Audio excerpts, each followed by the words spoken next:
please, if Ghanaians say that they do not want us to build a community in Ghana, at least we still have enough money. You know, that money we are going to use to build that community in Ghana, we can use the same money to go and develop our country, our land, Igbo land. Some of our communities, you see, when you go there, the youths are suffering. I swear to God, they don't even have good schools.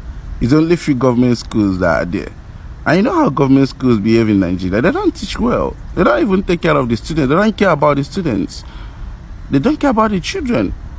So if they say they don't want us to build a community in Ghana, then we should take the money, then go home and then develop the home, you know, make the home beautiful and conducive for us and for the people who are there. Then they will not see any reason to go out and then start living like a foreigner in another man's land, an African country for that matter. So let's think about that, you know.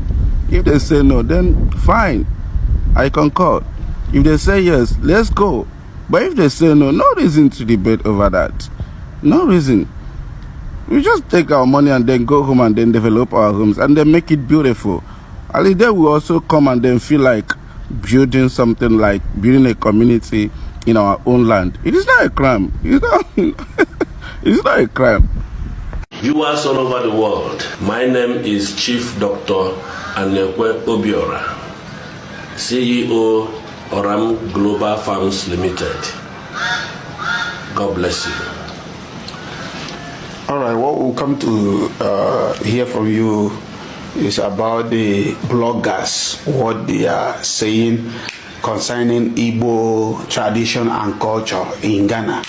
We want to hear from you, your view. I believe you have heard about it. We haven't seen from the mainstream media. So what do you have to tell us about that, Chief? Thank you very much. What I have to say about that is that it is a sort of advice, because when you attack tradition, the attack is not for man. The attack is the gods of the people that constitutes this tradition. So if you're a blogger and you are attacking people's tradition and culture, know it that you are attacking the gods of that tradition and culture, and you know the consequences. What I see about the bloggers is that some of them, when you give them money, they don't care about the consequences of what you engage them to write. They just go on and say whatever they want to say. But in regards to the news making round the social media about the Igbo tradition and culture in Ghana, I want to say that we Igbos are proud people and we respect our tradition and culture so very much that wherever we go around the world, we go with our tradition and culture because we honor it. Our tradition and culture is our identity. Same to other nationals, including Ghanaians alike. Ghanaians celebrate their tradition and culture and they respect it. And because we the Igbos, we see that Ghanaians love tradition and culture, it encourages us also to promote our own tradition and culture in Ghana. And the Ghanaian kings love what we are doing. The Ghana government also love what we are doing, because this is all about promoting African tradition and culture, and that is our identity. That is whom we are. So if you are a young person, a young African, embarking on attacking tradition and culture of a people, I think you have been misguided, because tradition and culture is your own identity. So you should respect it. We celebrate Yam Festival. Good morning, everyone. What our friends, especially from Ghana, should know is the subject of this my presentation. since the past week, the internet has been on fire over the issue of an Igbo who claims to be a king in Ghana, a king of the Igbos. I've seen various Ghanaian responses to him. Fortunately, most of the responses have not been inciting against the Igbo people. So we can engage with them. But I want to make some things very clear. Most of the responses also contain a mistake, at best a mistake, at best again a misrepresentation. I want to alert them. I want to inform them. I want to educate the public about, quote, kingship among the Igbos. The guy in Ghana claims to be the Eze Ndi Igbo in Ghana. And taking on from there, our Ghanaian friends began to assume that Eze means king. I want to disabuse their minds. Eze does not mean king. Eze, etymologically, Eze is somebody who avoids, who shuns, who dodges, essentially, I'll take it again. Eze is somebody who avoids, who dodges, who shuns sins. The Igbo word Eze is the noun form of the word Ze. Ze is the verb. Ze means to avoid, or to shun, or to not have a relationship with. And there is a title, or rather a status among the Igbos, which if you obtain, you will be required to avoid evil doing. That is the etymology of the word Eze that I have just given you. It is not a title for kings. It is not a title for chiefs. Traditionally, the Igbos did not have kings and chiefs. Any Igbo person that tells you that in the history of the Igbos there have been kings and chiefs is lying to you. The Igbos assimilated the tradition of kings and chiefs from their neighbors, originally from the Gala people and the Bini people. Then, going forward, when the British came to Nigeria, they did not see kings among the Igbos. You want to verify this from older sources.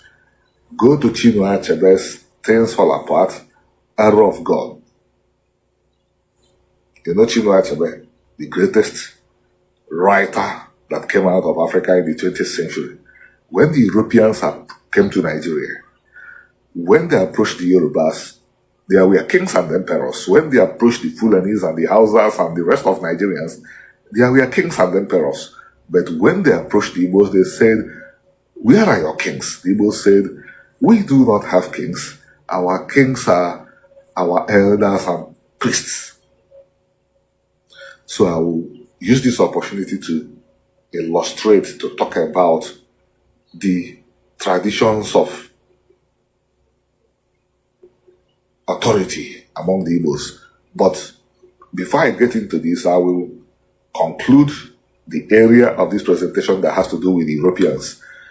Because they used kings and queens and emperors to administer or rule over the other parts of Nigeria, what they did in the case of the Igbos was to pick up anybody that cooperated with them, brand them warrant chiefs, empower them, and these people are now assuming that they were the kings of the Igbos. No, they were not. So, the traditions of authority of the Igbo people are, number one, the elders. If you go to any Igbo community, by the way, the communities, the structure of the communities themselves will tell you that there was no tradition of kingship. While in the case of Ghana, you will have like the Ashanti. It's a real empire. It's a real empire covering over a large expanse of territory at the height of its power, it had some kingdoms under it that it had conquered. Till date, the highest center of authority of any Igbo community is the clan, which is just a collection of families. None of them, as at present day, has over 50,000 persons. It's just a community of families, a collection of families. The oldest man among them is the number one person. Not number one in the sense that he has power over any other person, but he is the first among equals. He has a responsibility to aggregate the opinion of every member of the family, of the community, after meetings, and then summarize it and present. And the vote will be taken. Everybody who is an adult male votes. And they have just one vote like this oldest man. Another person that holds a position that is also a status that is also high is the chief priest of that community. He's called a Zemmo, while the oldest man is called Okenye. Again, he's the first among equals. He is a supremo only in that sanctuary or shrine or temple where he carries out his official duties. If he comes to the house of another Igbo person, he is not a priest. He is not a priest. So the word Eze was appropriated to this position of chief priest. That is why he's called Eze Mo. Mo means spirit or God. Then you have the generality, a good number of people who decide to take on the status of shunning evil. After they have taken on this status, the title they are given is Eze. Men and women can do this. Still, they are not above any other person that has not taken the title. They are simply not first among equals in this case, since the oldest man is first among equals. But they are simply people that can be relied on to provide wise counsel to the community. So, ladies and gentlemen, these traditionally are the positions of authority among the Igbos. Eze does not mean king. Eze means avoiding evil, shunning evil, not having anything to do with evil. But because the Igbos have found it extremely difficult to be different from others, so what they are now doing is revisionism, rewriting their histories, making up stories about ancient kingdoms and so on and so forth that existed only in the imaginations of the people making up the stories. Because I'm saying this because I've had Ghanaians saying that they talked to Igbo kings in Igbo land. No, they talk to people who are pretending to be kings. If you want to know how the Igbo authority was administered, read things fall apart and read the Arrow of God. But if you want to approach it from a research angle, read my book, The Igbos and Israel, an intercultural study of the largest Jewish diaspora. It's on Amazon. Then you will have the whole shebang about how the Igbos organized their communities.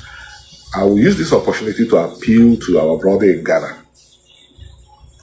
If you have served the community of the Igbos there, if you have served them and they made up their minds for you to be given a position to serve more, in order not to offend your hosts, tell the members of the Igbo community to call you the chairman of the Igbo community.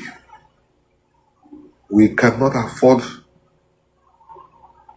to be at loggerheads with the Ghanaian people, even if it is one Ghanaian that opposes your desire to be called a king. That matters.